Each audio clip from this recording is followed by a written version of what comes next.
What's that like?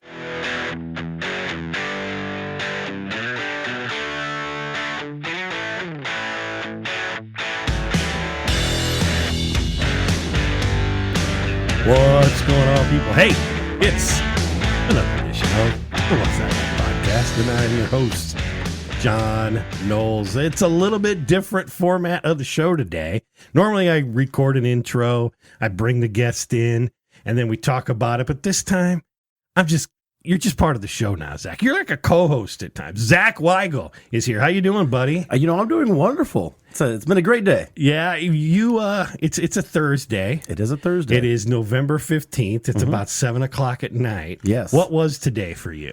Today was a snow day. Yeah, you love your snow days, I don't you, love buddy? my snow days, and I love actually reporting on the snow days. I don't know if you noticed on Facebook, I have the storm watching team of other teachers where we make our predictions. What's the name of your group? We're just the most trusted school closing forecast team in all of the world. What's the superintendent over there? David Powell, and he actually does comment on that. Yeah, what's he call you guys? The merry band of weather idiots. Yes. But I don't agree with that because I think we're more savants. But last night was a very busy night. We had to go until this morning. I remember I made my first prediction at 4 a.m. Mm-hmm. It got bumped up to I think around 85%, and then of course the call in came about an hour later. So we're on a streak right now. We're calling them pretty good. You're doing well. You got your first one, probably the earliest one you've ever had in the air. It is definitely the earliest one. I mean, pre-Thanksgiving. Yeah. So obviously this was pre-scheduled. We didn't have you over just because it's a snow day. You're over here because we're going to talk about something in a few minutes called Stamp Out Cancer. Mm-hmm. You've been on the show before to talk about it. We'll hit that in a second. But I really want to thank each and every one of you for tuning in like you do each and every week. The last episode we had, I got to tell you, my guest, Tom Corner, author of Borrowed Eyes and Feet. I'll tell you, Zach, I didn't really know what I had as we started recording that. Tom, you heard it in the show. Friend of mine for the last 10 years. Thought I knew him pretty well. I knew he started writing books. I read his book, and it just blew me away what he had gone through. And I tell you, even as we were recording the podcast, I thought, well, we're going to talk about it, and he'll do his normal promo and everything else. He does a lot of radio shows and stuff with it. And by the time that was over, I think we talked for 20, 30 minutes before we got going. We talked for an hour. We shut the podcast off. We talked for another hour. It was just, I was blown away how powerful that was.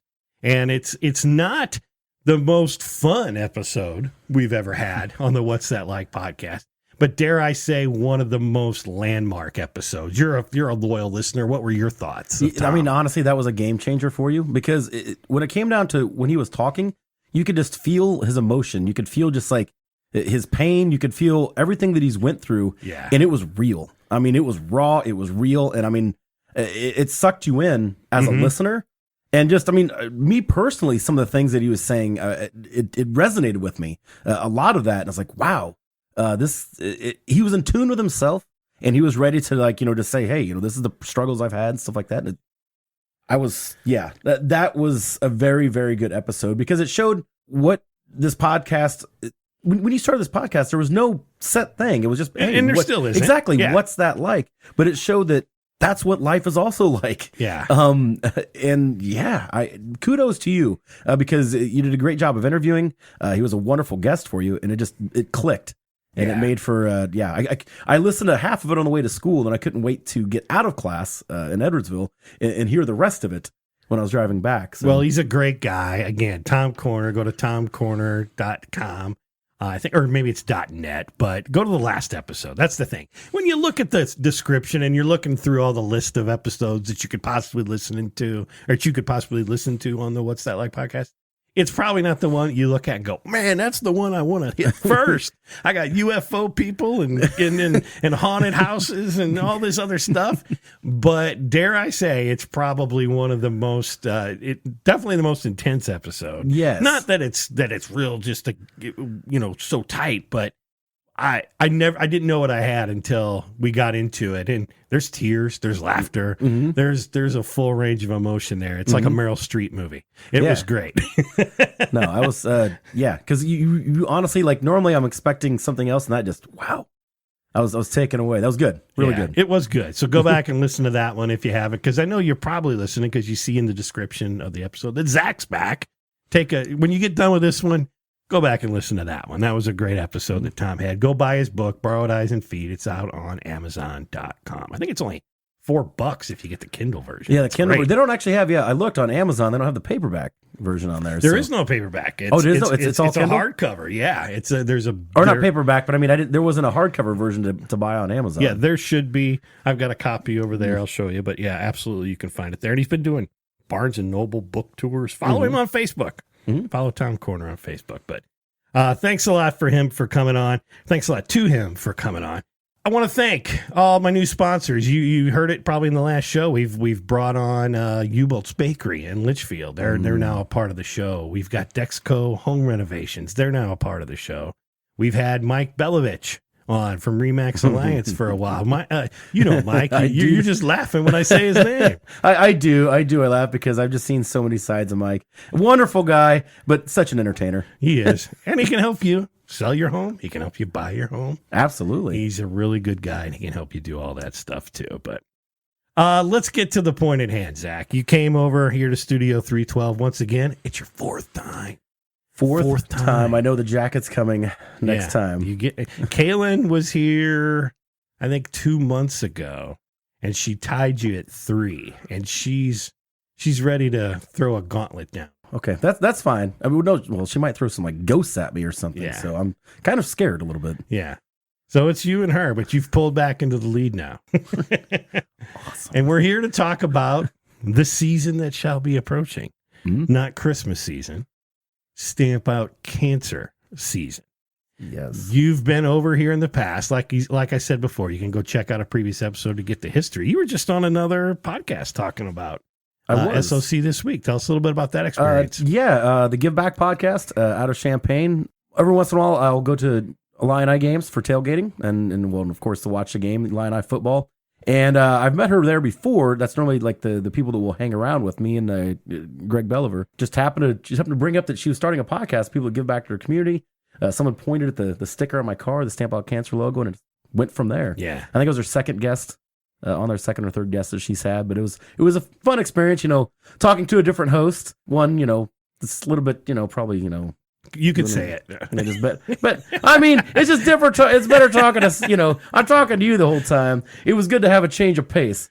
But actually, what I liked about that is that someone that really honestly knew nothing about Stamp Out Cancer. Yeah. And so I kind of got to tell, the whole story because there's no inferences there. She really didn't know anything about it. So it was good to be able to bring up the whole story of that. Yeah. So. Which Give Back Podcast, find it on iTunes, right? It's out there if you just search for it. And so why don't we start with that? If you haven't listened to the show before, can you give us just a brief synopsis of what Stamp Out Cancer is all about? Yeah, Stamp Out Cancer, we are a fundraising team for the Montgomery County Cancer Association where all of the money goes right back into the community, 100%, doing such thing as direct patient financial assistance, scholarships. We give rides to people that may not even have rides to go to treatment and things of that nature. But we are just one of their fundraising branches, account for about half of their overall budget. It's in honor of my father, who was a mailman. Nickname was Stamps.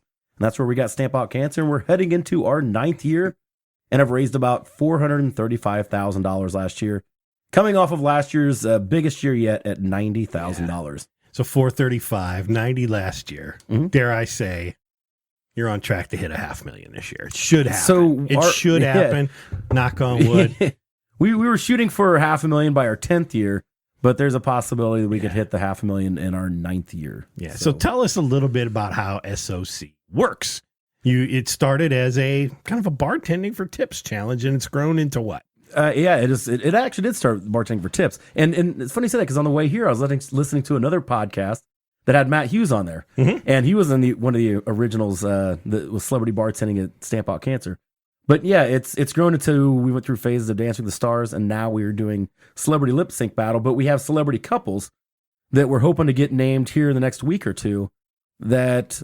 We'll raise money in advance. That's what we call Stamp Out Cancer season. When tickets go on sale, that day after that, they'll start doing their mini events. And whoever raises the most money up until then and the night of is then declared the champion of that year. Yeah, it's a fun season. I will say, my band, Retro Rocket. We've always been happy to be a part of the Stamp Out Cancer family. We do at least one of the kind of the preview events every single year. I think we've got another one coming. We can't talk about that yet, but we will in the near future. And we're so happy every year we get to spend Old Settlers Day with you, Zach. Absolutely, you do. Well, not as much because this last summer I was having to help get the band set up on the main stage. Yeah, but no, it's fun doing the route with you guys. Yeah, we have a lot of fun. We ride the float, Tony Marcolini's float, and you've got a lot of folks that help you out there, and we love rocking the faces of Montgomery County up and down that parade route. I just like seeing the faces of Montgomery County when they just hear the band coming down the street. Did we get second this year? We have moved up to second place. Okay, so the history of this is we did it 3 years ago. We have a rolling rock band, and we got fourth, right?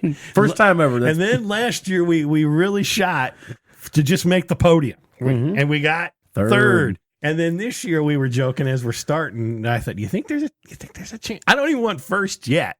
Oh no, I want number 2. Yes, we were number 2, and we chanted that all night long. Yes. Oh. It's a lot of fun to do that, but yeah, it's always a great time when we get to do that with you. Tell us a little bit about all the upcoming stuff you can talk about with Stamp Out Cancer at this point. We got, a couple big things coming up. One is our ticket sale. We do sell tickets to our event. Last year it sold out in 9 minutes. If you're planning on coming this year, I would get in line. And where you get in line at, well, first it'll be on December 8th, downtown Hillsboro at 10 in the morning is when the doors open. But I guarantee people will be in line before then. Unless nobody wants to show up this year, but in history's past, people will start lining up sometimes the night before. Just depends on sometimes how cold it is, actually, too. Last year, I think people got there around 2 in the morning. Just depends somebody that always wants like ticket number 1, and Tony Marcolini used to be that one, but now he's getting too fancy. He has his opera house. Yeah, and actually today's his birthday too. That's right. Happy birthday, Tony! Happy 40th. I think he's actually 50. He's lying, but happy 50th, Tony. How about that? Tickets are $20 a ticket, or we have tables, but we have a limited supply of them where you get 10 tickets at that table, but that's a VIP table around the main dance floor, and that's $400 for that. Like I said, they go on sale at 10 a.m., and that's at T-Shirts Inc. right there by the Orpheum in downtown Hillsboro. 10 a.m. It's happening that morning. It is happening. And the first time I got to go was last year. And I got to tell you, one of the best local events I've ever been to in my life. I mean, it was awesome. Tell us what you're buying a ticket for. What are you getting? So besides just watching our celebrity couples do their lip sync battle, which is just awesome in and of itself. It's awesome great in itself. And we also have like the photo booths and a really good silent auction. We also have a band that'll be performing afterwards after we crown our champion. And this year is going to be the Dirty Mugs. And the Dirty Mugs we have went after now for a couple years. They just always had a scheduling conflict. They are hands down one of the biggest bands in St. Louis. We're beyond stoked. I don't know if you've ever heard of the Dirty Mugs.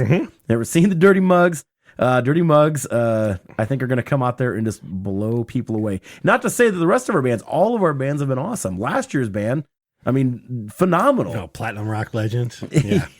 Game changer. Yeah. Yes. And people are asking if we could just bring them back. And not to say we won't bring any bands back, but not at least till our 10th year. So this year it is the Dirty Mugs. Dirty Mugs, the last band in St. Louis that we've really shot for that we haven't been able to get yet. And it's funny how it kind of worked out was they normally do a car show. And that's how we end up getting Platinum Rock Legends. When we tried to get Dirty Mugs last year, they said, hey, they do a car show on this date, but if someone doesn't come and drop off their deposit and their contract here shortly, we're going to give them to you. Well, somehow word got leaked to that car show. They were there that day, dropping off the deposit and the in the contract. So I went to go after them this year, and they go, well, we got that car show. They go, but actually, let me backtrack. When I said, hey, I still got to get a band last year. They go, well, we're going to give you some other bands to look at. And this is the first time I've went through this agency called La Di Da Entertainment. Normally I was going through American bands. They gave me a list of bands, and finally I got to Platinum Rock Legends, and how have I never heard of these guys? I didn't even know they existed. So that's how we ended up getting, it was through, second chance that we got Platinum Rock Legends. Well, this year, when I went to La Di Da, I'm like, okay, we want Dirty Mugs. They go, well, they got that car show, but we'll go ahead and give it to you. Because I think what it was, the bands got back to them, especially Platinum Rock Legends, wanting to play our event again. And so I think they realized that Dirty Mugs probably should be on our stage at some point. So yeah, I mean, the bar is high. And if nothing else, I trust you in your judgment of what the entertainment is that you're putting up there. I'm sure it's going to be phenomenal. I don't even need convinced. Yeah. They're going to uptown funk us up. I think people are going to be dancing all night long. Yes, they will. I hope. They're going to be great. Also that day, on December 8th, later that evening, we have our 3rd annual Pop Culture Trivia. Questions about music, movies, television, anything general pop culture. We're going through the same guy that does pause trivia this year. The guy that we had before moved away to South Carolina. But that's going to be at the Hillsborough Lions Club. It's $100 for a table for 8 people. It's like a BYOB thing. Mm-hmm. Doors open at 6. Trivia starts at 7. We still have some tables available. And if you need one of those, you can contact one of my team members, Renee Laughlin, at 217-313-0700. And you can also just message us, stampoutcancer@AOL.com, or shoot us a message on our Facebook page. Yeah, I've seen it on the event on Facebook. If you search for SOC Trivia, you'll find that. Yeah, absolutely. Yeah. And what I like about that event is we actually participate. My team do. Because we normally don't get to do these things. We put on these events, like the actual Stamp Out event, we're working until about the last hour. This is an event where like we can actually play in this. So even the guy that's doing the trivia, I gave him instructions. I don't want to know any categories or anything. We just want to pop culture trivia. And that's what we've done in years past.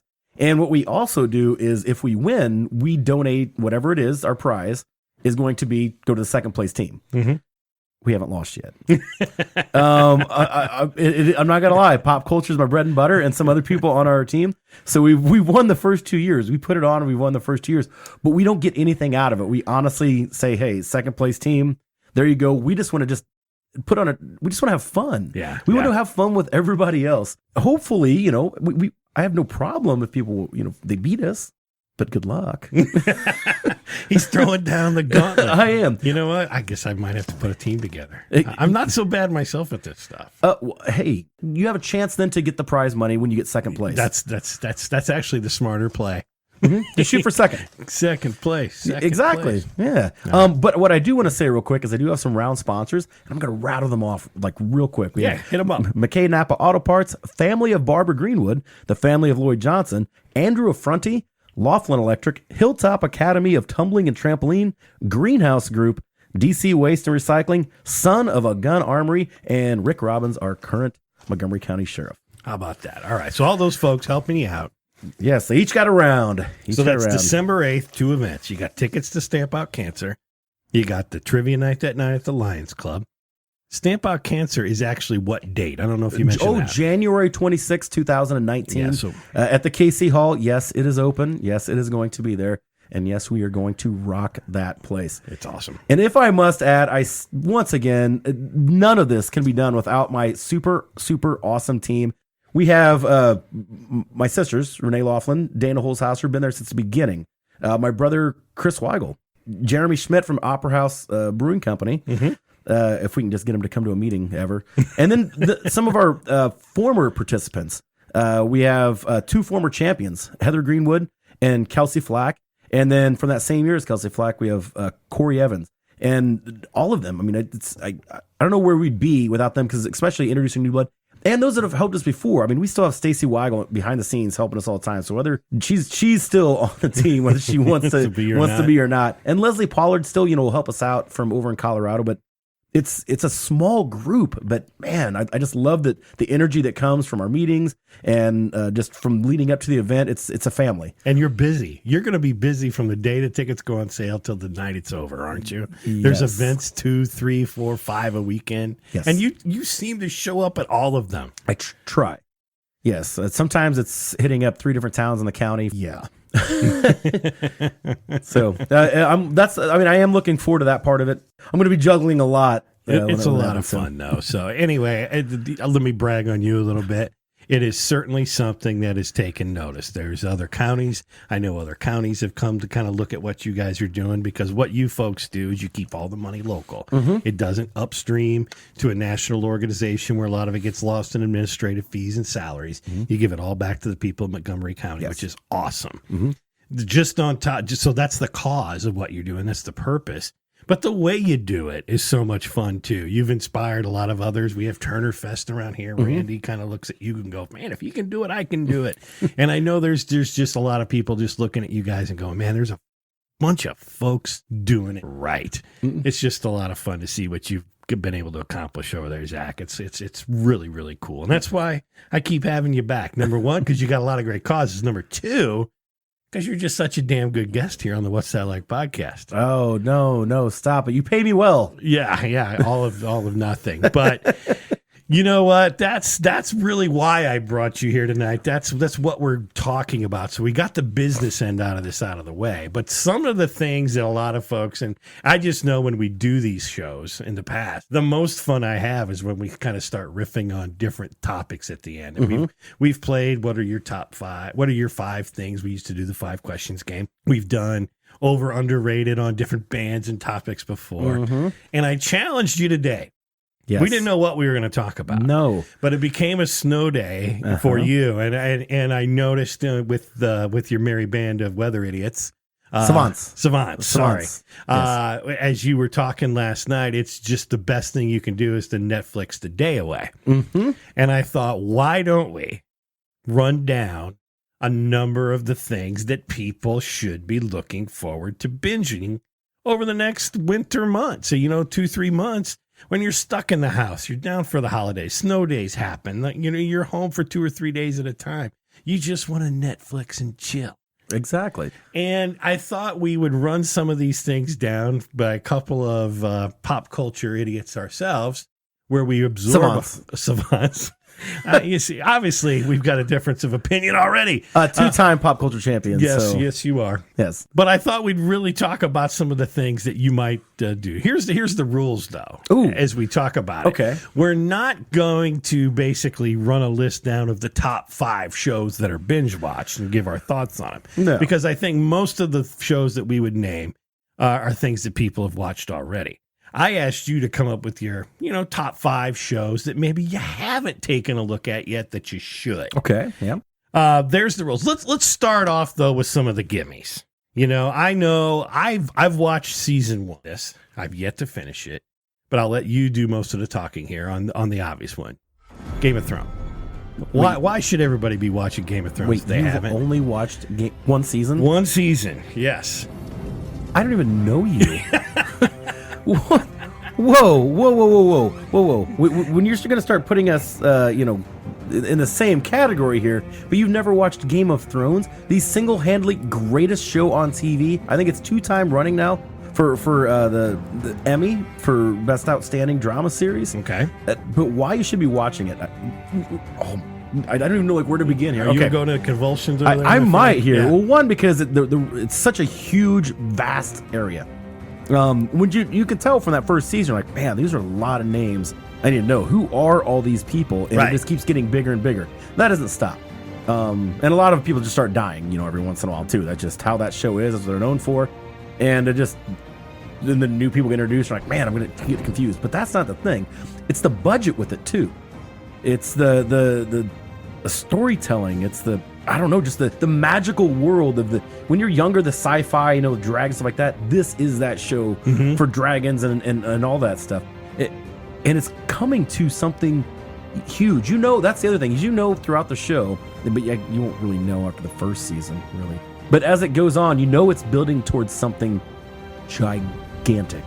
And that's where it's at now. Heading into the final season, it is going into that it's going to be balls to the wall nuts. And it starts in it's April. It is April, yeah. And they just announced that every episode is going to be at least an hour. Yeah. I could look at each episode probably being around an hour and a half. I could see each one being a movie. So I watched the first season, but I've kind of been putting it off because what I didn't want is that I kind of ripped all the way through it.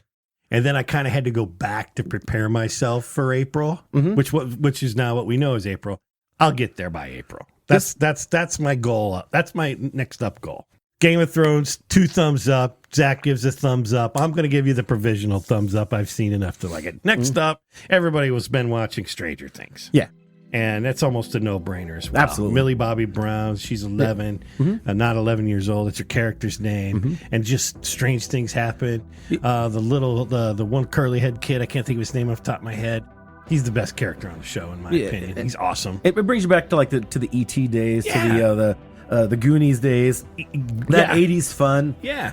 No, everyone should be watching that because each season's a nice, has a nice ending to it. And those are those ones you can just rip through in a day. Yeah, and there's, I think, really 10 episodes. There's 10 episodes, 2 seasons. Great show. It's just got a lot of great pop culture references if you grew up in that time. Stranger Things, again. Zach, thumbs up? Yeah, well, absolutely. Thumbs up. Absolutely. Thumbs up for me. Ozark, what do you got on that? Okay, Ozark, I'm actually not done with the second season yet since that came out. But no, I love the show mainly because I've actually hung out in the Ozarks quite a bit. So some of those places, actually, I remember. Now, wait a minute. You know that's not filmed in the Ozark. No. But I'm just saying, like, when they're actually out, let's say, like, on the boats, things like that. Sorry. It may not look like it's there, but it feels like it's there because they set it up just like how it should be. Yeah. But no. No, there's a couple of the parts when they're actually driving through, like, a town and stuff like that. And they show Bagnell Dam, things like that. Yes. Yes, that's what I meant. No, not like some of those backwoods parts and stuff like that. Yeah, because I think it's filmed in Georgia. Yeah, but I'm just saying there's a couple, like, when they go around certain areas. No, that's definitely they give you that because especially I'm trying to think of the area where a couple of them where they drove to. It was normally where we'd stay at too. Yeah, but Ozark, if you haven't watched it, some call it the next generation of a Breaking Bad, which is another show I'll talk about here in a second. Yeah, it's about a kind of a family. Something happens. They were mixed up with some things they shouldn't be. And now it's off the rails, and it's going, and it's interesting where it's going. It's much like Game of Thrones when when I say this, what I will say this, a common theme in a lot of the good shows is they're not afraid to kill off a main character. At times, and Ozark has done that a couple of times. Yeah, Game of Thrones has no qualms about doing that. No. And I think that's what keeps a lot of these shows good. You knew when you were watching Welcome Back, Kotter wasn't going to die, and it just didn't happen. They don't kill off main Mr. characters. Kotter, why are you bleeding everywhere? But call on me. You just know that, a character's going to be around, and these shows that kind of go through, it's not going to happen. And another show like that, before I move on, Ozark, thumbs up from what you've seen, is The Walking Dead. Walking Dead never had qualms about killing a main character off, but it's something that many of you have watched and have been watching, so I don't think I'm giving you something you haven't seen. What's your take on that show? Okay, so I loved it at first, but here lately, I feel like I'm tuning in like it's a job. Oh my God, you nailed how it feels to me. That's exactly how it felt. I'm showing up to work. I hope I have some fun. I mean, not like I hate my job. I'm saying that, you just think of a job where you're like, I'm hoping I have a good day here. I'm hoping it's going to be a good show. But I'm not expecting much anymore. Yeah. Because, this isn't giving anything away. It's just, hey, let's fight for our humanity. Let's find new people to get mad at. Let's not trust anybody. Okay, next episode. Yeah. And enter zombie. That is not walking that fast, but somehow you trip. Mm-hmm. I've seen that on so many slasher movies. Yeah. Where you're trying to run, but man, you just keep tripping. I couldn't feel any more similar to you in that regard. I was out. I quit that job 2 years ago. Oh, you stopped watching 2 years ago? Yes. I do not watch it anymore. I got to the point. Actually, it came back, spoiler alert, when Glenn died, it was the last episode I watched just because I was like, I didn't quit watching because of that, but I was like, all right, I've seen all I need to see, and there's nothing else redeeming about this. And it hadn't been for a year before that. I like that episode. When it wasn't that I quit because that episode was bad. I was just done because I felt like you did. It became like I had to keep an appointment, not that I was getting something else out of it. Yes, but I also don't want to be the person where all of a sudden the next day everyone's talking about that episode. I'm like, why did I quit now? Now I did that to Fear the Walking Dead. I made it through like a season. I'm like, no, I can't do more of this. No. Yeah.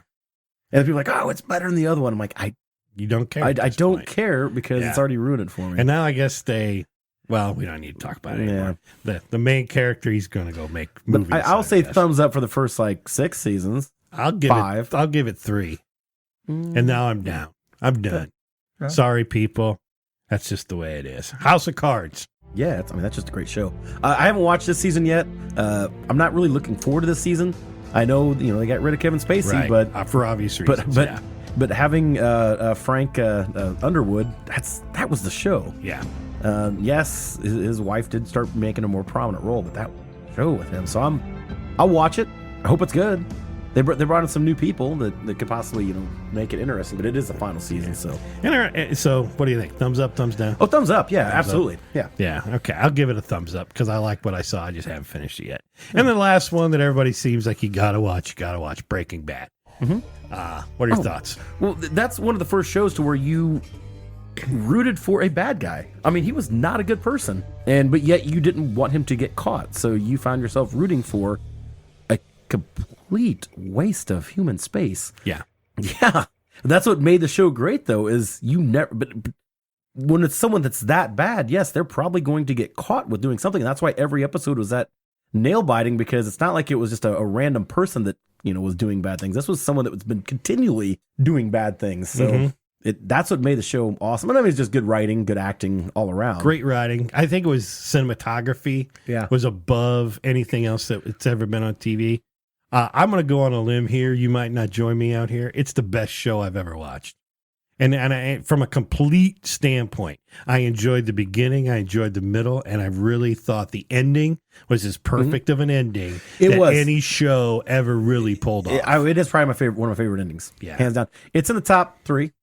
Yes. Yeah, I think it's great. Unfortunately, it's like it even spilled down to my 14, 15-year-old son. He thinks it's awesome. And I'm like, I'm not sure it was for you, but that's what I get for not enabling parental controls on the TV. But I mean, and I like Better Call Saul too. So yeah, and it's a great extension, and certainly. But Breaking Bad, to me, it just didn't get any better. I mean, it just seemed like Walt was. You thought you knew it was going to happen, and then you realized the character, the writing, they were just always so much smarter than what you thought they could pull off. Yes. Every step of the way. It was a great show. I love that show. That, again, number one show. So that's what I'll call the top 6 that we could all agree on, at least in pop culture. I think we were thumbs up on 5. You were thumbs up on all of them. I was kind of, for the most part, Walking Dead was your only iffy one. Yeah. Yeah. Hey, this is Mike Belovich with Remax Alliance. If you're looking to sell your home, before you make a decision, we need to talk today. I get homes sold. I will get you results. I think outside of the box. Even if your house is for sale by owner right now and you just have some questions on, hey, Mike, how can I make this work? Call or text me today, 618-292-0293. I am full-time, I work 7 days a week, and I will help you get your house sold. They really can't see how handsome I am, though. You're busy this holiday season, and it's tough to prepare all you need to, so let U-Belts Bakery in Litchfield help. U-Belts Catering can provide complete Thanksgiving turkey dinners, or all the individual items like the turkey stuffing or potatoes as well. For dessert, they have over a dozen varieties of pies in 3 sizes, all your favorites: pumpkin, apple, peach, pecan, and more. Don't forget they also have your favorite Stollen sweetbreads and cookies too. U-Belts has been a Central Illinois institution since 1922, and as you gather your family, let U-Belts help you make it special. Call today at 217-324-5314 or go to ubelts.com. Happy holidays. Let's get into the little game I'd like to play. And that game is finding some shows for you to binge that maybe you haven't looked at up until this point. And it could be on, maybe you've got these streaming services, maybe you don't. You can always get a free trial if you like what you're talking about. But it could be on Amazon, could be Netflix, could be Hulu. Could be just the app of the network. PBS. You can always stream those things. HBO. PBS is good. HBO. MTV. The ability to get it on your Fire Stick is really the only barometer here. And I like how you use top 5 because, fun fact, my favorite movie is High Fidelity. And so they're always doing top 5 lists on there. Yes. So before we get into the 5, what are some of the shows that didn't quite make your top 5? So I'm going to go with a couple British shows. The IT Crowd. So I don't know if you ever heard of the IT Crowd. I've seen it listed. Tell me about the show. IT Crowd is honestly just two guys that work IT in like a basement, and they're just kind of nerds, and that's kind of the gist of it.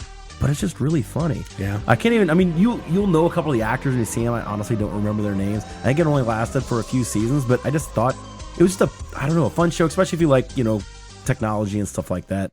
There's that one. Oh, and Black Mirror. I always have to bring up Black Mirror. That is like the Alfred Hitchcock of our times. Okay, that's on a list I haven't started yet, but everybody tells me it's good. So what I want you to do, though, if you were to start the list, because every episode's different, so honestly, it's not like you don't I don't know if you could binge watch it because there's such good episodes, but everything is completely different. Like different actors, different everything. That's why it's kind of like a Twilight Zone. Okay. But once you watch season 1, first episode, tell me what you think. Season 1, episode 1. That episode sets the tone for what to expect, kind of.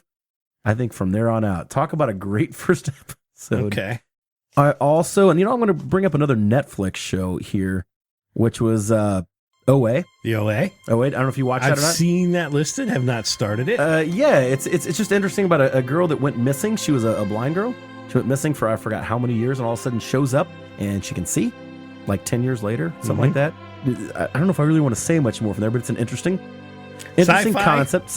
Well, kind of. No, it's more of like a mystery type show. Okay. Mindhunters is also on Netflix. It's a Netflix original, and it's kind of loosely based on like the original people that went after serial killers when they first started even coining the phrase serial killers, and they were using other people that were at the time really were serial killers to kind of help them get into the mindset to try to track down other ones. So it's I don't know. It's just it's if you like crime type shows, this is it. I mean, this is, but I mean, it carries on, and I'm looking forward to the second season.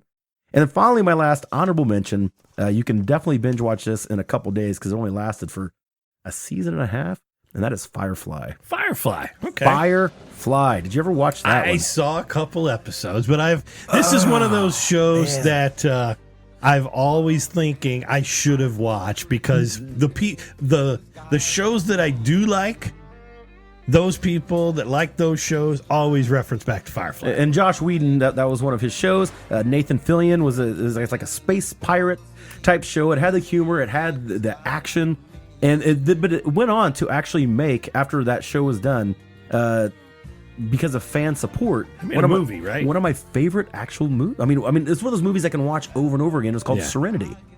And if you really want to know about, like, if you're not for sure on the show, watch the movie Serenity, because the movie Serenity is just an awesome sci-fi movie from beginning to end. It's just fun. It has everything you'd want in like a Star Wars type where there's some humor and there's also, like a Guardians of the Galaxy thing? Yeah, I mean, but not as funny as Guardians of the Galaxy, but it's good. It's really, really good. So definitely Firefly. I just found Firefly. I mean, I watched it. I used to have, I would watch it, I think when it was on Sci-Fi Network, like reruns. That's when I kind of caught it, like in college. But they actually had it the other day at Walmart, the entire Blu-ray for the entire series for like $12.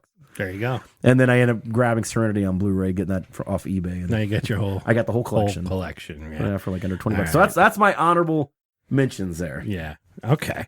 Mine are older shows, network TV shows that you can find streaming. They didn't make my top 5 cut, but I put them on here because I find them rewatchable.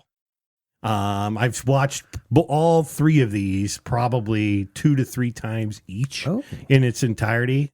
I'll kind of go back to them whenever I'm in the mood or something will happen. And the first one I'll mention, I think you're a fan of this show as well.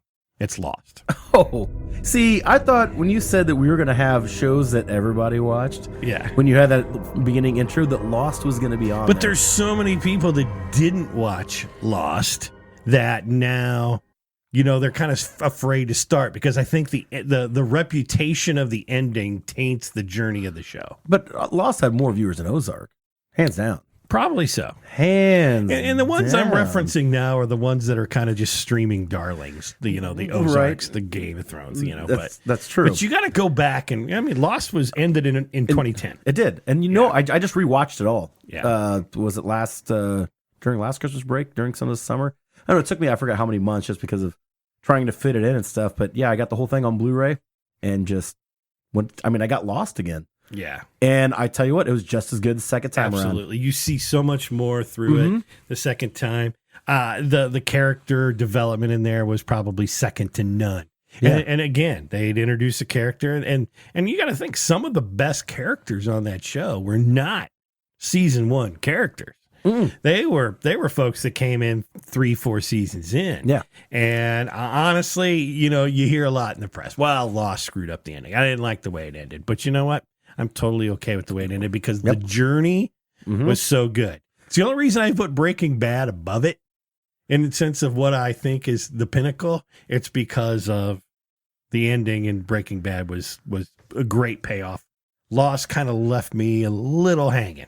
No, but see, one, the ending, I thought I was perfectly fine with the ending. But two, what I liked about Lost is I've never had a show that had you going to work the next day, talking to people that watched it, trying to figure out what the heck just happened, what's going on, what you think is going on, and looking up theories. Oh, yes. man, you know how many podcasts I used to listen to? And I will tell you, Lost was the show that introduced me to podcasting because you would get on the computer and try to figure some fan site out and then go, oh, there was the Jack and Jay podcast, I think it was called. And then Carlton. Jay and Jack.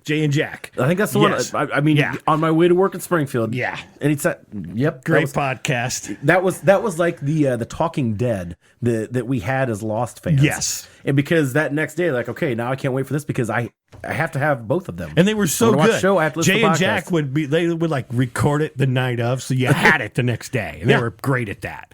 Even Hurley had his own podcast. You remember that? Yep. The Geronimo Jack's Beard was what it was called. I don't know why I remember that.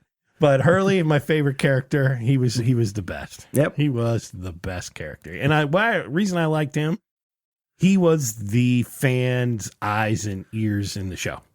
When you watch the show, if you were watching it and something goofy happened, which happened all the time, you'd be going, how the hell? Hurley would always ask the question that you wanted to ask, what was going on. Why is this here? You think about it, there was a section in there, spoiler alert, they traveled through time. And if you remember, Hurley's sitting at a table and he's staring at his hand, waiting to see if it's going to disappear. And one of the other characters goes, what are you doing? He goes, Back to the Future, dude. I'm trying to figure out if I'm disappearing or not. And then there's the part where, he goes home and his mom goes, where have you been? He goes, well, and he lays out the entire show, the entirety of everything that's happened. Okay. See, we did crash. But it was on this crazy island. And we waited for rescue, and there wasn't a rescue. And then there was a smoke monster. And then there were other people on the island. We call them the others. And they started attacking us.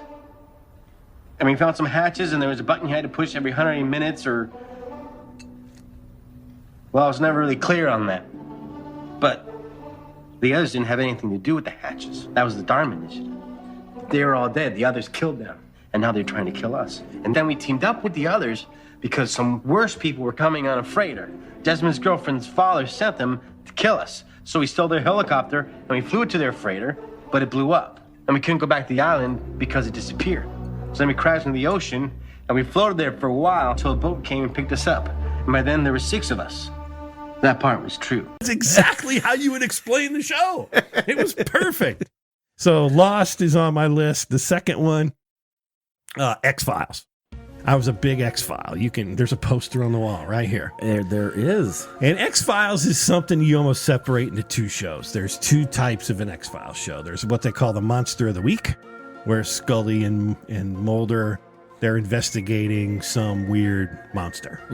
Something that does something bad, but, the show starts, it ends. It's kind of like a procedural show. Say a procedural. Where there's a beginning, middle, and an end. But the overarching, what they call mythology episodes of the X-Files had to do with, alien invasion and all this stuff, UFOs, government conspiracy, the whole 9 yards. And I actually have a DVD box set of just the mythology episode. So it takes all those and condenses them into just that story.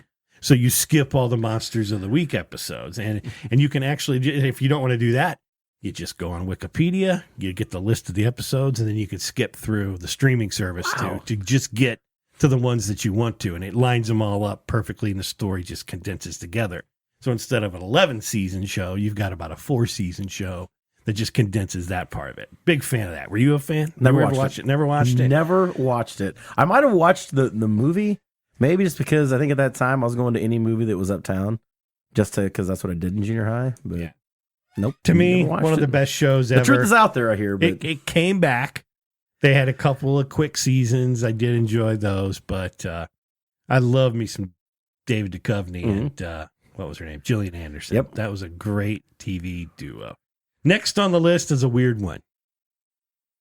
Jericho. You remember the show? I remember the Jericho. show, but Jericho. like, are we talking about like, bring the walls down, Chris Jericho? No, not Okay. not Y2J. Not Y2J. Okay. Jericho was a show set in a fictional town called Jericho, Kansas. And I put this show on the list because I remember watching it when it was on. And I remember working with a lady that I work with. Her name was Megan Bajent. And so shout out to Megan. Her name's Megan Knight now. But Megan loved this show. And I'm thinking, I'm going to watch this show. It's kind of like I was going to watch it to make fun of it so I could make fun of it to her. And then I got hooked in. But the whole point of the show is this little fictional town in Kansas.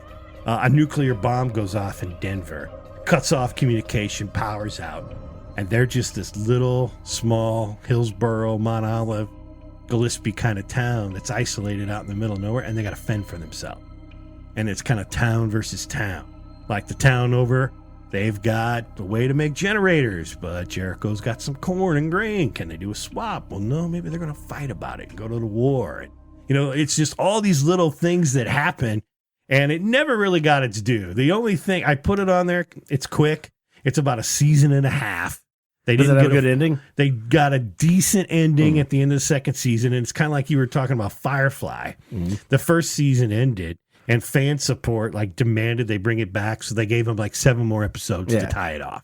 And it's not the greatest, second season in the world, but it was one of those shows that personally kind of ruined network TV for me, that I won't get into a show now until it's hit 2 or 3 seasons, because I don't want to not have something pay off. There was a show after Lost called Flash Forward. Flash Forward, yes. Which was, I thought, a great concept. Yes. And they canceled it, and it was like, well, now I'm done. I can't watch this. I'd say I did like that last episode, though. Yeah. I did, when it happened all over again. And I remember the song Band of Horses, The Funeral, was playing when that was happening. It was one of my favorite songs at the time, too. I was like, okay, I knew it was going to get canceled. So I was like, if you're going to go out with a bang. And they went out with a bang. Yeah. But anyway, Jericho, Netflix, not a huge time investment, about 30 episodes of your life. And it's kind of campy. There's some good stuff in it. So that's my honorable mentions. Man, none of us brought up 24. Wow. You know what? 24 has to go on my honorable mention. Yeah, right? That's my retro. I thought we've talked about 24. I can't believe I forgot about 24. 24 is one of the best shows ever. It was a game changer. Yes, it was. Jack Bauer is my hero. My other friend, Greg Shively, who Bob, you sitting over there? All right. I'm calling Greg Shively at the end of the show to put him on here if you'll let him on. I got the clock. All right. But Greg and I, when we first kind of became friends in the year 2000, 2001, That's what it was. 24 brought us together. 24 was our bonding agent. So for the last 17, 18 years, we're good friends because of Jack. If I called Greg right now, his ringtone would go, boop, boop, boop. It's the CTU ringtone. That was my third year in college at Carbondale. And it was weird. We actually said, us as roommates, we're going to sit down every Monday and watch this together. Yeah. We're actually going to have family time. Because at the time, we were living in a very big house, a ghost house, actually. It was ginormous. And yes, that was a ghost house. No joke there. But we're sitting there, and I remember that first episode was presented by Ford, so there was no commercials. These are Ford or Chevy. And Ford. after that, we watched that first episode, and every Monday, here we are just sitting together and watching. And if one of us couldn't make it, we had the VCR there taping it. So, we just sit around and watch that. That was our bonding time as roommates. What was I want to say your favorite episode, because, they all ended in a cliffhanger, and, what was your favorite parts of 24? I got my answer. I'm interested in yours. I think it was the third season when there was like a bomb that might be going off at a That's hotel. every episode. At a hotel. Like a little bit. No, there was like some type of virus that was in there. Yeah. Like a hotel. A mall or something? Yeah, Maybe it was a mall. and someone ended up dying, I think, in that too. Yeah, Michelle Dessler. Yes. Yes, I just remember that. Yeah, I really liked that whole season. But I think I liked some of those episodes. I thought that was when they were really hitting their stride. Yeah, it was a great show where they'd always come back and do like a big 4-hour, 2-night premiere. Yeah. And knock a whole bunch of them out. Did you ever watch that show, Bob? God, you got to go watch 24. Mm-hmm. Because, even one of the best TV characters in the world, Dwight Schrute, obviously his hero was Jack Bauer. Bears beats Battlestar Galactica. Yeah. But Jack Bauer, one of the best TV characters ever. I can't even watch him as the president in that other show. No, he's I on tried. now. Yeah, I I'm tried. out. He's Jack Bauer. That's it. He's done. Or a Lost Boy. Lost Boy. All right. Is HGTV on in your house all the time like it is in mine? Is a home improvement project on your wish list? If yes, call my friend Gabe Dexheimer at Dexco Home Renovations. Gabe and his crew recently did a great job for my family kitchen. He can do a great job on your next project too. Indoors, outdoors, decks, kitchens, baths, you name it. No jobs are too big or small. If you have an idea or just want a professional eye to help you realize your dream, call Gabe today at 618-420-1742 for a no-obligation consultation. He helped my family realize a dream kitchen, and he can help all of you too. Let's get it done. Well, here's the deal, dude. I think we're 50 minutes in. We haven't even started our top 5. So let's start knocking some of this out. What's number 5 on your list? I'm going to go with The Haunting of Hill House, and that just came out recently on Netflix. And talk about one of the most binge-worthy shows ever. I went through 5 hours of it last Sunday. I just had to roll right through it. So it's the first season then. But it's the first time they've done it. But I watched this, and it made me mad at the horror, scary type stuff genre, because they've been doing it wrong all along. This nails it. So what's the premise of the show? Just there's flash forwards, not flash forwards, but there's flashbacks and there's present time. But a family that lived in this house that was obviously haunted. Hill House, yes. And then them later on trying to deal with what actually transpired there and going back and forth, and it keeps piecing things together, but it pieces it together wonderfully. Some of the best writing I've ever seen in my life. Is the present day the present day? Yeah. Okay. Yeah. You'd have to watch it just to believe it, but once everybody gets normally to I think it's the 4th episode, that's when you're hooked throughout it all. Don't get me wrong. With that 4th episode, your jaw drops. Or at the end, I have no clue what's going on now. Okay. So, and that's on Netflix. Yeah, that's what everybody's talking about right now. It's what all the cool kids are talking about, besides Game of Thrones. All right. I'm going this one I'm sure you might not have heard of. I'm pretty sure anyone in the audience, if you've heard of it, message me. We're brothers in arms. But I'm going to introduce it. This is a total one out of left field here. But it's something I've probably rewatched a couple times. My son and I have watched this a couple times. It's called The Colony. And it's not the one that's on USA with Sawyer from Lost. Okay. It's called The Colony. It was more of a reality show that was set as an experiment in LA. It came out probably 2004 or 5, and they took 12 people and they simulated a viral outbreak.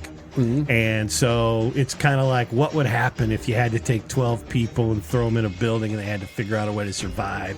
And they're in a warehouse and there's random batteries around and they build a generator and a solar powered thing. And oh, wow. And they got all these kind of weird cast of characters, not characters, but real people. They go get a biomolecular scientist and some guy that's a good car mechanic and a guy that does construction and a nurse and a doctor, and they get some just tinker inventor guy, and they just gotta take all the stuff that's kind of left in this old warehouse and create their own little society. And their goal is to, at some point, they're going to get some communication from whatever, and they've got to get out.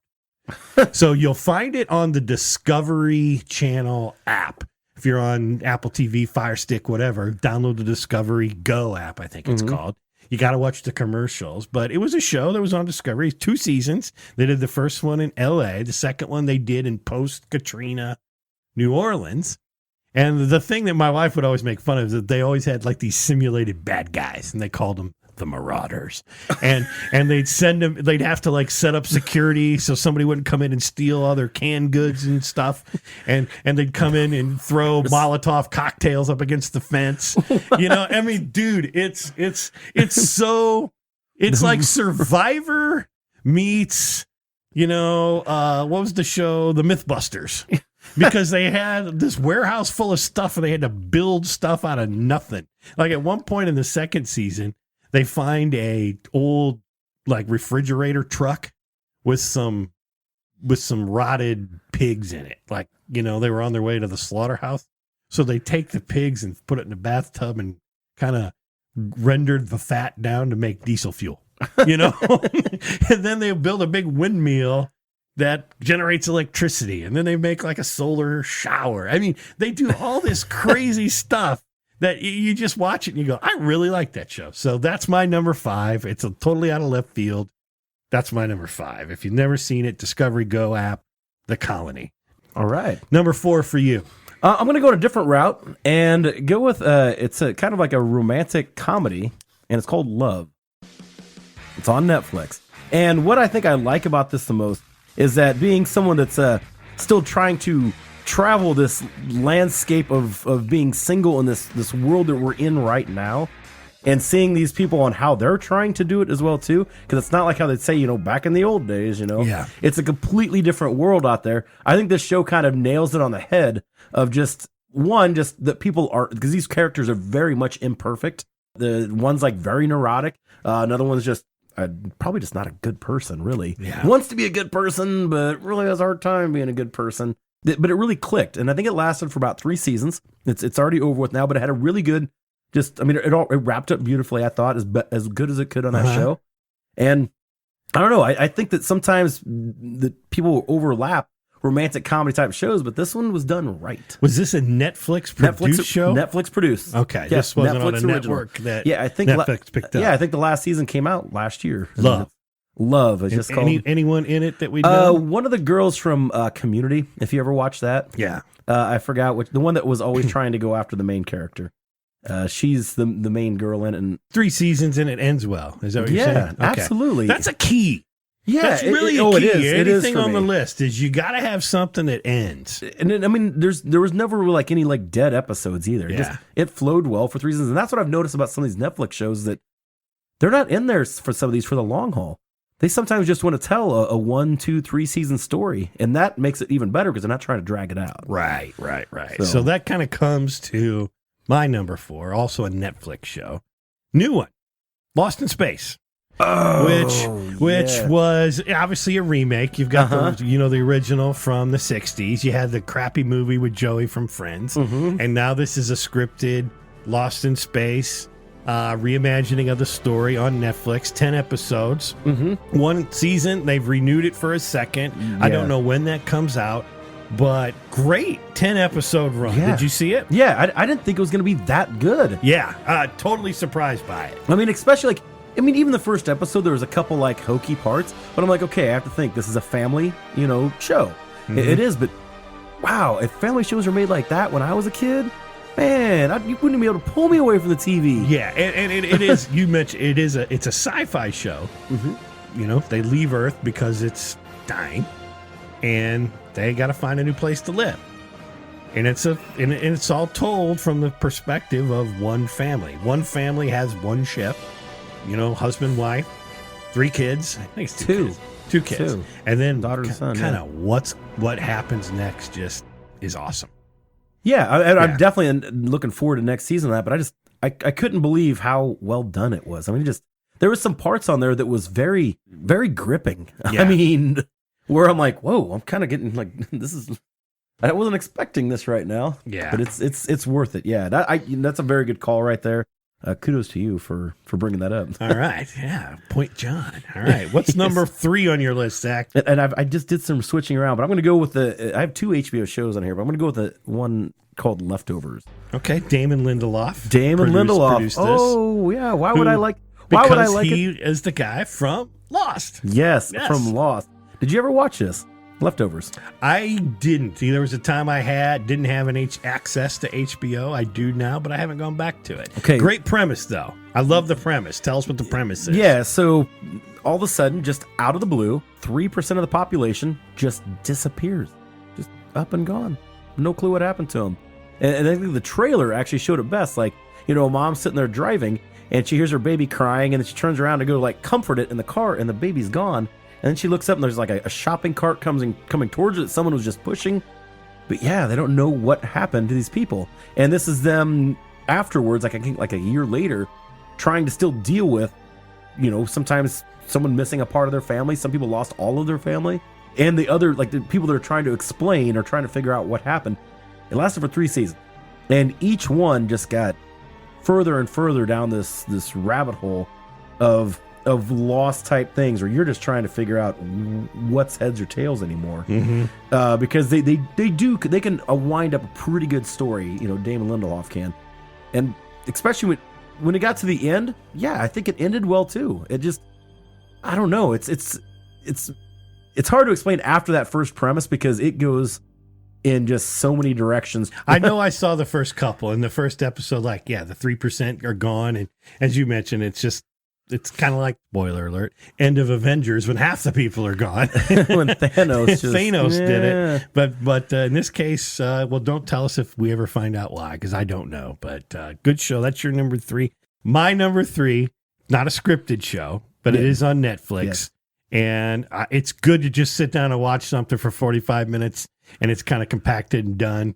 But there's 8 or 9, 10 episodes. I don't remember. It's called The Toys That Made Us. I think they're on a second season of that. Second season. Yeah. Yeah. And the thing it's about is, I grew up in the 70s and 80s. And, you think about the toys, whether, you're a little boy, a little girl. They got an episode on Barbie. They got an episode on Star Wars toys. They've got an episode on something I know you're going to get really jacked up about. And that's G.I. Joe.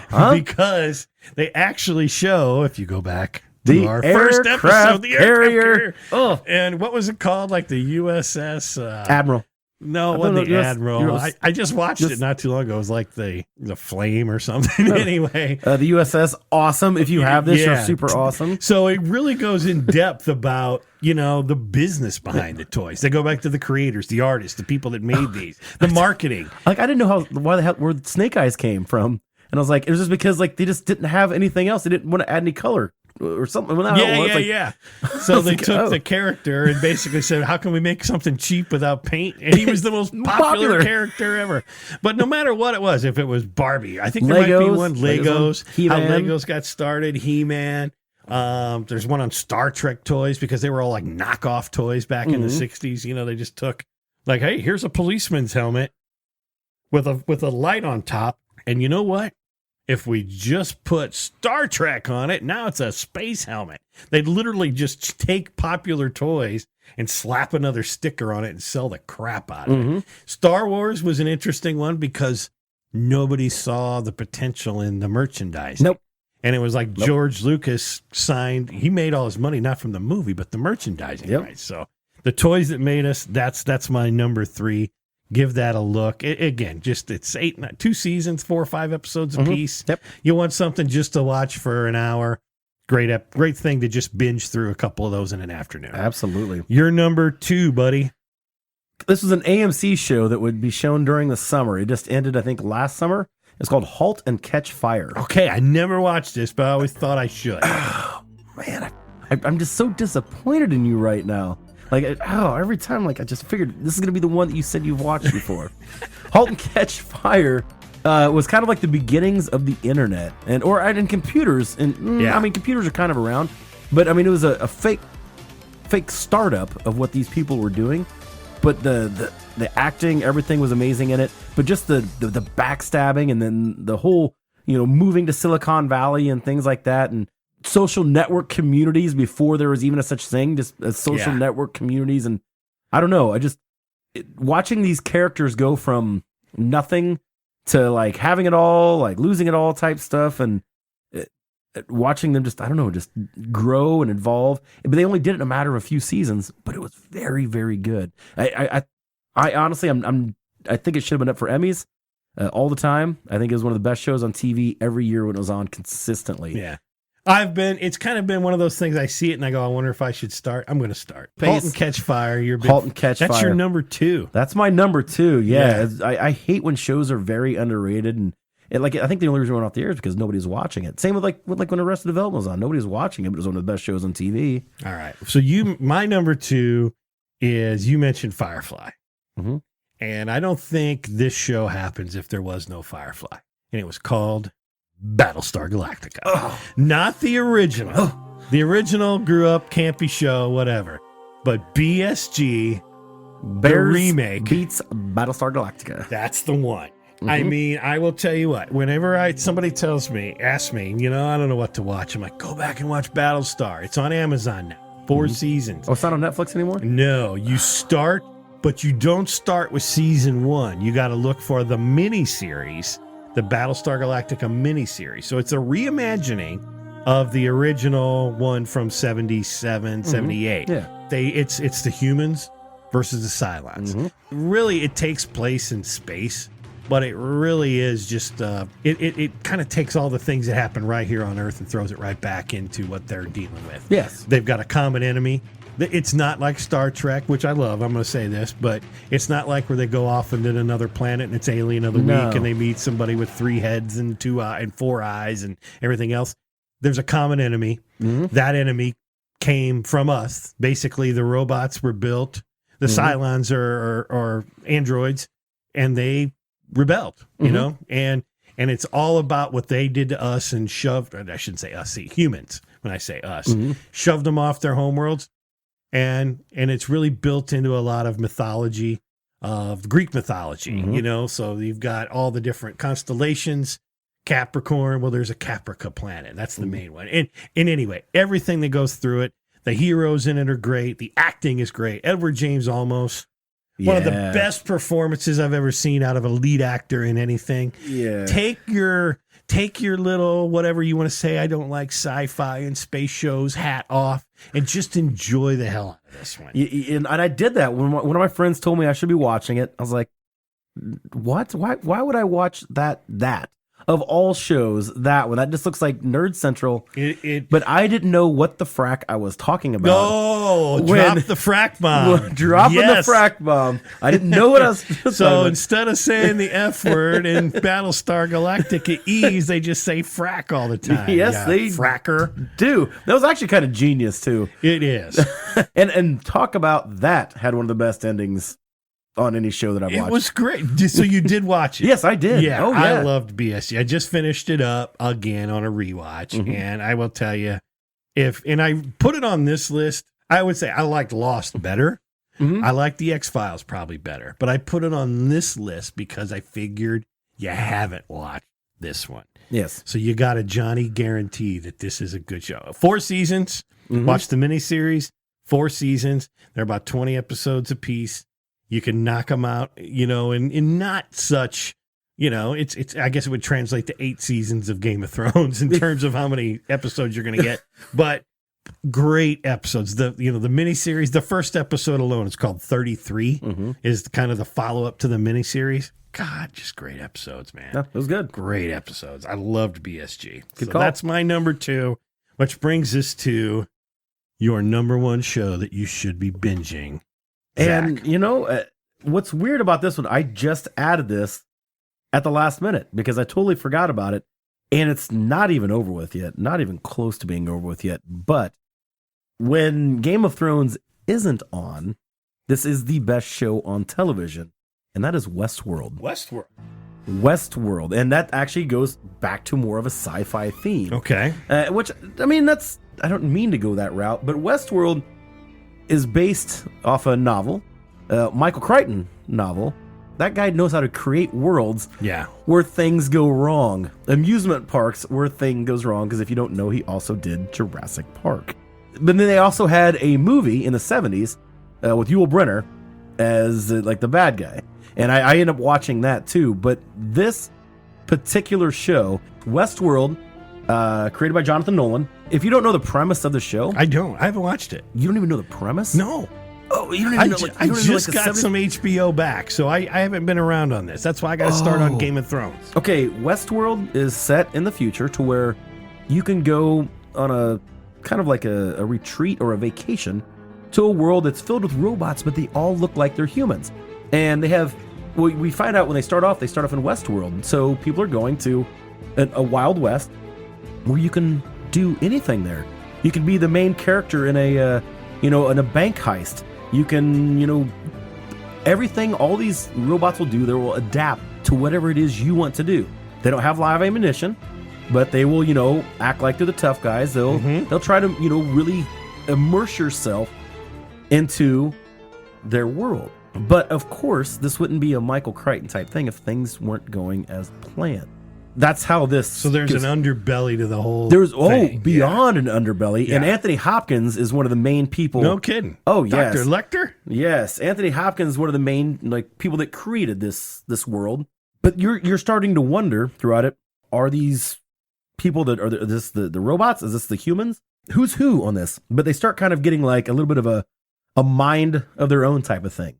So that first season, after they did it, I'm just like, wow, that's this is the show. The ending of the first season was like a Game of Thrones type of thing, and you're just like, how can this even top this? And then the second season came out without really giving anything away. They had easily one of the, I would say, you know what, I'm going to say it, and it was like only like halfway through it, maybe like episode 7 out of 10, the best episode of anything that's ever been on television, ever. Because you're watching this, and I mean, it's just, you're watching like a cinematic masterpiece unfold. Like this, if they would have went on another 30 minutes, this could have been a movie, and it could have been up for Oscars. I mean, you're just, so then it builds up to an ending of that second season where you have no clue where it's going from here on out. Like but it can go, but this isn't really giving much away. There's Westworld, and because if you watch the movie, there was Westworld, but there's also like Greek world. We've only really seen Westworld. They created these fantasy lands, and you're wondering where they even did this at, because there's so much landscape to it all. Wow. Yes, it's definitely worth watching, because it's kind of like a Lost too, because you're still trying to figure out what's going on, but in an HBO setting, which is always a little bit better when they can get away with some more things, and it just watch it. Watch it. Okay. Yes. I feel like your number one is much more of a sell than my number one is going to be. My number one, I'm going to say, I have to put it number one because it is probably my favorite 10 hours of TV I've ever seen in any format. And it's Band of Brothers. Oh, okay. Now, you might have seen it, you might not. But Band of Brothers, even if you've seen it, go back and watch it again. There's probably not a summer that goes by. Usually around Memorial Day, I start feeling a little bit, nostalgic about what a great country we live in and why.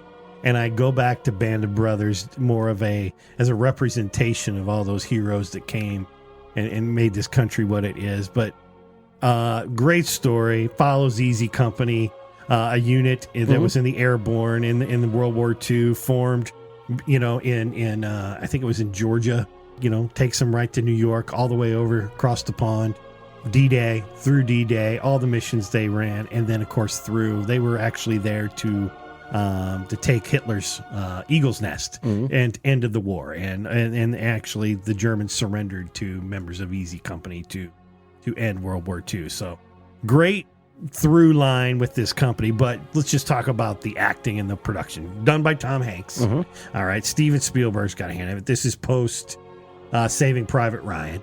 The actors in it, every what I'll call that guy actor is in this thing. When you watch it, you're like, oh, that's that guy from that show. Damian Lewis, Homeland, Billions, red-haired guy that's been in all these great shows. Guy from Office Space. He's in it. The Office, Office Space. Office Space, yeah. Ron Livingston is his main guy in there. You think about all the different people and everything that they've been in. Every single person that is in the show, you end up going, oh, it's that guy. There's people that wound up in 24.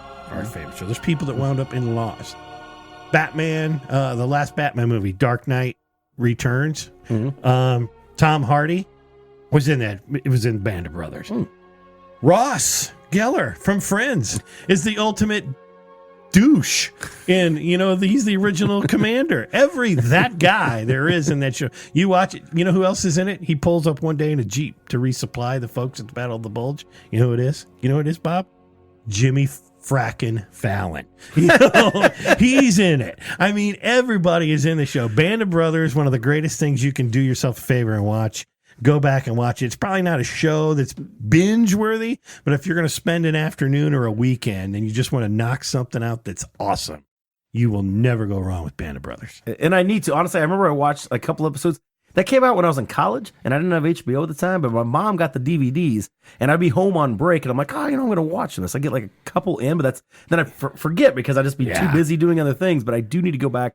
Now they have HBO because they have their entire catalog. And it's on Amazon Prime.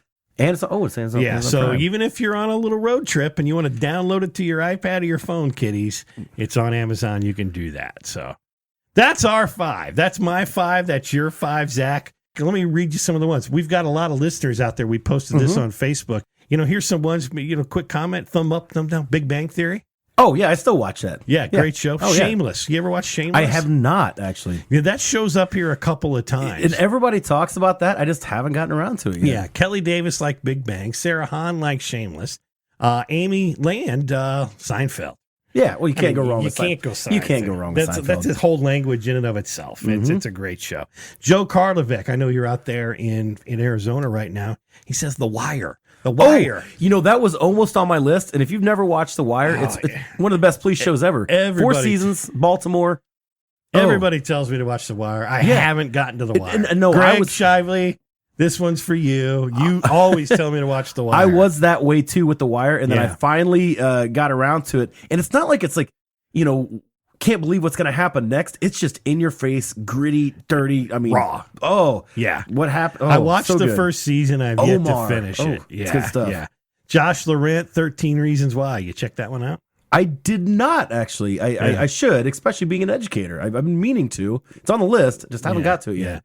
EJ McNaughton, one of my high school buddies, he says The Ranch. I've watched the first season of The Ranch. It's kind of funny. I never have. Yeah, it's you gotta like what's his name? Ashton. I think I've like got my fill of Ashton Kutcher in like the 2000 early 2000s, mid 2000s, and I don't know. It's hard for me to go back to him. He's like Adam Sandler to me now. I'm like, I don't know. I don't know if I can go back. And here's one, Tracy Roberts Hostetler. This is one it's like, to me, this one's like McDonald's of binging. You just gotta have it once or twice a week. The Office. You just flip on The Office when I just rewatched it all again. Rewatched it all again because it's good to actually, not just like jump from episode to episode, but watch evolution of character and being the softy that I am, the watching the forming of the relationship of Jim and Pam is one of my favorites on any show that's ever happened. Yeah, you're such a romantic, aren't you? Softy. A little bit of romantic, but yes, Jim and Pam is just. That's too much for me. The teacup, yeah. See, now he's all up. Now he's just like he's all there. It's Christmas, gift exchange. Yes, but just The Office. That's to me. Swap. I said, I just that's comfort food for binging. You watch The Office, Parks and Rec, and Cheers. I'm in the middle of a Cheers run right now. Oh, I'm redoing How I Met Your Mother again right now. Yeah, so I'm almost done. I got about an season to go on that. So that's good. Fran Hayline says NCIS all day long. I've never been a fan. I'm not a procedural show person. I'm not either, but I know everybody loves it. I used to be, but then Serials came out, and I was like, no. Yeah.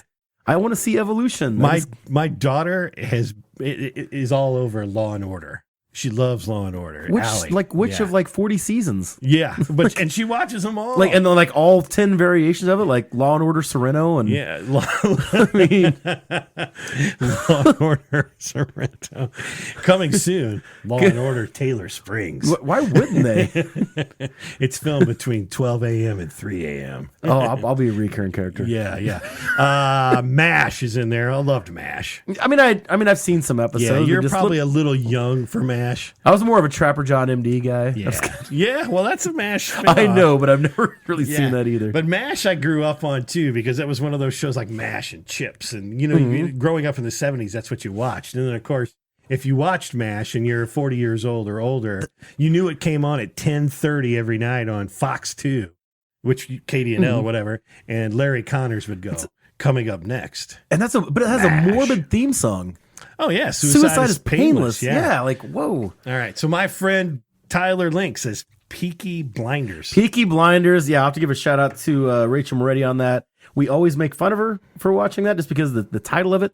I've never seen it, and I'm actually it's got Tom Hardy I think is in it, and Cillian Murphy is also in it. I'm a Cillian Murphy fan. Have you know Cillian Murphy? No, he was the Scarecrow in the first Batman.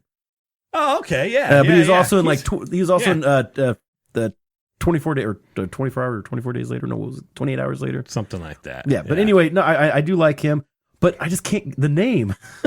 Can't get past the name, Peaky Blinders. But I do need to watch it. What's it about? I think they were like running like booze or something like that. Oh, okay. I think that would be why. But I think it's also in England, maybe. That would be why my friend Tyler Link likes it. If they're running booze. Shout out to you, Ty. I'm not entirely sure. Yeah, Mike Massinelli, he's a big GOT fan, Game of Thrones. So shout out to Mike. Kelly Davis again, CSI, Las Vegas. That's another one of the procedurals. I don't need to watch a lot. I just like to go to Vegas. Yeah. I don't want to see like fake things, bad things happening there. I just like to go there and have the good times happen. Yeah, let's see. Leanne Boyer, she says Game of Thrones, definitely. Kimberly Nelson Bertles, Breaking Bad. We talked about that. Ozark was Carrie Sarantano Fleming. Yep. Yeah, Ozark is a good show. That we talk about that in the podcast as well. All great shows there that you might want to check out. Stacy Savant Bielke. Dexter. Did you ever watch Dexter? I never did. I did watch Dexter, and actually Dexter is really good, but it was one of those ones that was good for about 4 seasons, and then it started tapering off. And talk about one of the worst endings ever. You know, I just saw they're thinking about bringing it back. They need to redeem themselves. Brittany Eckhoff, you said Ozark. I think we just mentioned that. Alan Branham. Alan likes The Walking Dead. Obviously, we talked about that a second ago. We're thumbs up for the first 4 or 5 seasons, and then it's as you described The Walking Dead perfectly in the podcast earlier. What did you say about it? It's a job. Anymore, it's just a job. I have to show up. I have to clock in. I have to watch it. Hopefully, it turns out well. If not, I know it's only going to be an hour, and then I get to go home and resume my everyday life. Yes, right. But you're watching it just in case you might miss something. Exactly. Yeah. I don't want to miss that. Yeah. Yeah. So let's see. Steve Agner, a friend of mine from North Carolina, says Vikings. You ever check that out? I never did. Did not. Heard about it. Yeah, I know my friend Stacy. I know your friend. Brad Skirtich, I think he watches that show. Whoa, we never did drop his name on the actual podcast. So now we got him live. Oh, now we got. So I'm like, we forgot to drop Brad's name on the actual podcast. That's right. You know, he called off school for his district yesterday. I almost tagged him in our live, or when we were doing the live merry band of weather savants. I almost tagged Brad to see if he wanted to chime in on what his thoughts were for over in Piasaw, but Jennifer Showalter Miller says Hell on Wheels. I never checked that out either. I did not as well. Adam Milkey says The Originals. I don't even know what that is. I'm pretty original. Yeah. You're pretty original. We're original guys. Maybe they're talking about the podcast. Maybe that's what this show is. Podcast. The Originals. Yes. We got another shout out from Whitney Del Pazzo for Dexter. Roger John says Breaking Bad and Better Call Saul. Better Call Saul. Another one here, Valerie Ubelt. Mad Men. We didn't talk about Mad Men. I never watch Mad Men. No, a lot of lists, that's number one. If you Google shows to binge, Mad Men will pop up. I know, and it's so highly rated, and I just slipped through the cracks, I guess. Yeah, I guess so. Here's another shout out by John Griffel for The Office. Yes. Maddie Bowman, shout out to you, Maddie. And Joyce Schoen, Haunting of Hill House. That's your show. Thank you. Yes. Thank you. And Joyce also said Stranger Things. Michael Pilger says Medal of Honor. I don't know what that is. I played the game. Yeah, I remember that as kind of pre-Call of Duty. Yeah. I'm not sure what Medal of Honor is, but Michael says it's good. You might want to check that out. Dawn Kettler, House Hunters, I bet she would say, but because she was on House Hunters. But Dawn says Dexter and Shameless. She's another shout out for Shameless and Dexter there. Jackie Wilson says American Horror Story. You fan? Okay, first season was awesome. That's really did a good job of once again smart writing for a horror show. But it just started tapering off, and it just I don't know. I wanted to get into it later on. I don't know. I just couldn't bring back that magic of the first season, and that's what I'm afraid of with the Haunting of Hill House is that first season was so good. But I don't know. Here's Lisa Gunn. She's got some great suggestions here. Nurse Jackie. I didn't watch My wife and daughter like Nurse Jackie. They same thought lady that from was Sopranos. really good. Carmela. No one's brought up Sopranos yet. It's almost a crime that we didn't bring up Sopranos. They must be mad at that last episode. So. Yeah. I love the end of Sopranos. It didn't bother me. I thought it was great. I loved everyone getting so mad about it. That's it. You still talk about it. I mean, it did. If anything else, it brought back one of the greatest songs of all time. Don't stop. That's it. Don't stop believing. Justified, Arrested Development, Brooklyn Nine-Nine. I'm glad Arrested Development got a shout out. Yeah. Good show there. Never watched Brooklyn Nine-Nine yet. Mary Kay says The Newsroom. Did you watch that? I did. I did like The Newsroom. Very short-lived, though. And it almost like knew it was going to get canceled, so I think they kind of just stopped really caring there as much towards the end. I really liked Sports Night when that was on. That was a good show. That was just 2 seasons, but I really liked it. Real quick. That was an ABC show too. Producer Bob, what are some of your favorite shows to watch? Well, all my shows come from like online YouTube. I'm not much on actually sitting down and binge watch a show. He's a content producer. He's too busy creating content. For a lot of people that do video production, it's kind of, you need to get some kind of inspiration for something, but I just kind of do better off trying to avoid other content in a way. That seemed like pretty pretentious, didn't it? Right? He's like, I'm kind of above you. Yeah. You guys are sitting here wasting your lives. Soaking it all in. Yeah. I'm glued to the tube. Yeah. Like Damon Lindelof is his contemporary. Is that what it is? Is that what we're saying? Yeah. All right. Zach, one of the things I always do on the show lately is we have the trivia contest right here at the end. So I'm going to wrap last week's up. Last week on the Tom Corner episode, I asked a trivia question.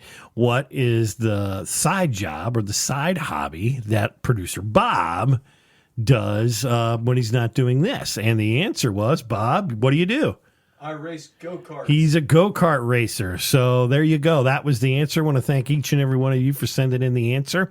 This week's winner was Mara Colson.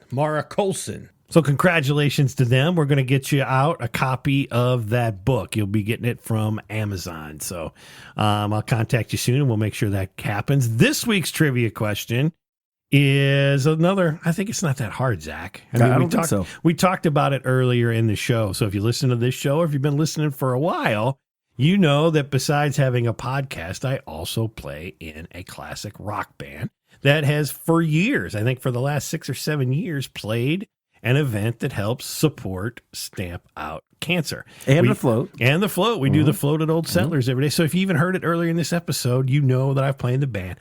All you got to do is message me, what's the name of my band? You get that right. Here's the best prize I could possibly give you. You know what it is? 2 tickets to Stamp Out Cancer. 2 tickets to Stamp Out Cancer. This isn't coming out. I'm buying the tickets from you, Zach. but Zach is going to make sure I at least get 2 tickets to give away, and we're going to make sure that if you can answer that question, it doesn't matter how many of you send it in. We're going to do a drawing for one of you. You're going to get 2 tickets. Just send in. Message me. Don't put it in the comments because everybody knows the answer. But go ahead and message me right here at the What's That Like podcast. What's the name of my band? And we'll get you registered to win 2 tickets to Stamp Out Cancer. Yep. Yeah. Well, anyway, we're about out of time. But before we go, one of the things I want to do, we talked about the show 24. I want to bring on my friend Greg Shively. Yes. So if you mind, you got some minutes to talk to him? Yeah, absolutely. I can't wait to hear Greg. Oh, sorry. Hey, John, it's over. You've hit your time limit for this. Come on, dude. Are you serious? No, Greg. I think it's just every week. It's the time thing. You're not even gonna let me dial him this week. Don't even. No, you're running over right now. My bad, Greg. My bad. Sorry, I'll take the blame Greg. there. You know what? We're going to have you on sometime soon. And we did kind of a recap of 24 on your episode, but... not on my watch. That's it. You heard it here first. So that's it. That's the What's That Like podcast. That's Zach Wygal. Zach, thanks for coming. Thank you much, sir. All right. You want to say it? Can I? Yeah. Okay. Thanks for tuning in, and peace out. What's That Like is available in the iTunes and Google Play stores. Search for What's That Like. Subscribe today and never miss an episode. Streaming is available at SoundCloud.com and on the SoundCloud app. Follow What's That Like at Facebook.com/What's That Like Podcast and on Twitter at What's That Like Pod. All opinions of the guests of the What's That Like podcast are their own, not necessarily the views of the host or the podcast producers. We hope you enjoy this podcast serving Central Illinois and beyond. Peace out!